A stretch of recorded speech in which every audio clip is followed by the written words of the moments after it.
INS Mahendragiri యుద్ధ నౌకను జాతికి అంకితం చేస్తున్నారు రాజ్నాథ్ సింగ్. లైవ్ చూద్దాం.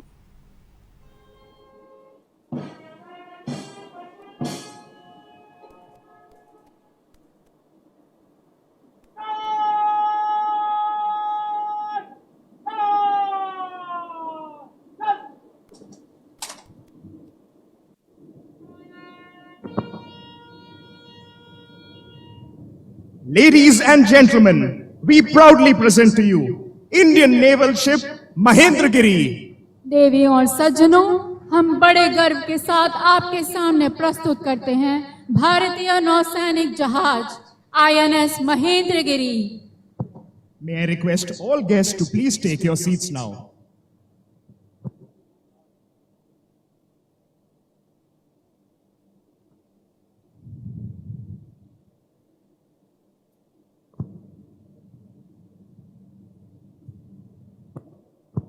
देवियों और सज्जनों, अब माननीय रक्षा मंत्री श्री राजनाथ सिंह सभा को संबोधित करेंगे. महोदय.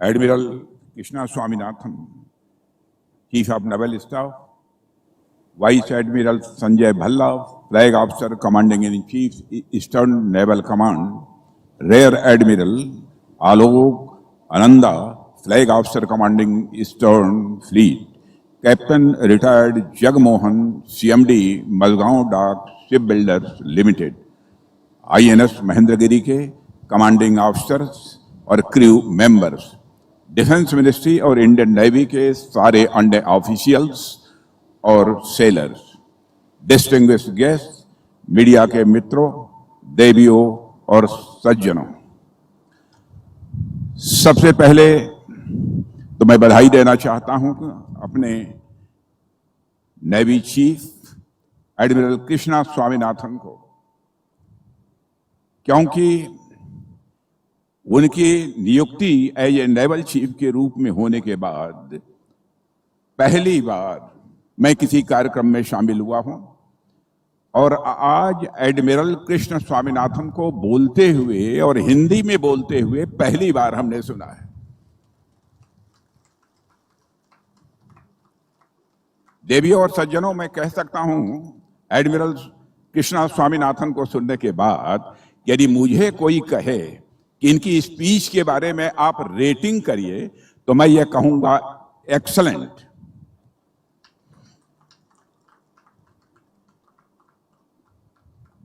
देवियों व सज्जनों, INS महेंद्रगिरी के कमीशनिंग के अवसर पर आप सबके बीच उपस्थित होना मेरे लिए अत्यंत एक गौरव का विषय है. मैं इस अवसर पर मझगांव डाक शिप बिल्डर्स लिमिटेड के हर एक कर्मयोगी को, इंडियन नेवी को, महेंद्रगिरी की पूरी क्रू को तथा सभी देशवासियों को हार्दिक बधाई देता हूं. साथियों, यह एक सुंदर संयोग ही है. यह कमीशनिंग आंध्र प्रदेश के विशाखापट्टनम में हो रही है. विशाखापट्टनम हमारी ईस्टर्न नेवल कमांड का मुख्यालय तो है ही, साथ ही भारत की समुद्री शक्ति के सबसे स्ट्रांग पिलर्स में से एक है. और सिर्फ विशाखापट्टनम ही नहीं बल्कि पूरा आंध्र प्रदेश अपने आप में प्राइड एंड वेलर की भूमि रहा है. आज भी आंध्र प्रदेश अपनी लीगेसी को बरकरार रखे हुए है. आंध्र प्रदेश आज भारत की डिफेंस एवं एरोस्पेस मैन्युफैक्चरिंग का एक नया पावर हाउस बनकर उभरा है. अभी कुछ ही सप्ताह पहले मुझे आंध्र प्रदेश के मुख्यमंत्री श्री चंद्रबाबू नायडू जी के साथ इसी राज्य में प्रोजेक्ट्स की एक ऐसी सीरीज की नींव रखने का सौभाग्य मिला जो आने वाले दशकों में भारत की तस्वीर बदल देगी. पुट्टापार्थी में हमने एडवांस मीडियम कम्बैट एयरक्राफ्ट यानी एमका के core integration and flight testing centre की आधारशिला रखी. एमका भारत का अपना 5th जनरेशन फाइटर एयरक्राफ्ट है, जिसके पास पलक झपटे ही शत्रु का विनाश कर देने की पूरी क्षमता होगी. उसी दिन यहीं विशाखापट्टनम के पास अनाकापल्ली डिस्ट्रिक्ट में भारत डायनामिक्स लिमिटेड के एक नए नेवल सिस्टम मैन्युफैक्चरिंग फैसिलिटी की भी हमने नींव रखी, जहां ऑटोनमस अंडर वाटर व्हीकल्स बनेंगे, टारपीडोज बनेंगे, under water counter measure system बनेंगे, यानी वे वेपन सिस्टम जो कभी हम विदेशों से इंपोर्ट करते थे अब हमारे अपने वायुजक के पास बनेंगे। देवियों और सज्जनों, और मैंने उस समय कुर्नूल में 8 ड्रोन कंपनीज के एक कंसोर्शियम द्वारा एक ड्रोन सिटी की स्थापना की भी बात की थी। जैसे हम लोग सूरत को डायमंड सिटी कहते हैं, बेंगलुरु को देश की सिलिकॉन वैली कहते हैं, वैसे ही एक दिन मैं मानता हूं कि यह क्षेत्र देश का ड्रोन हब के रूप में जाना जाएगा।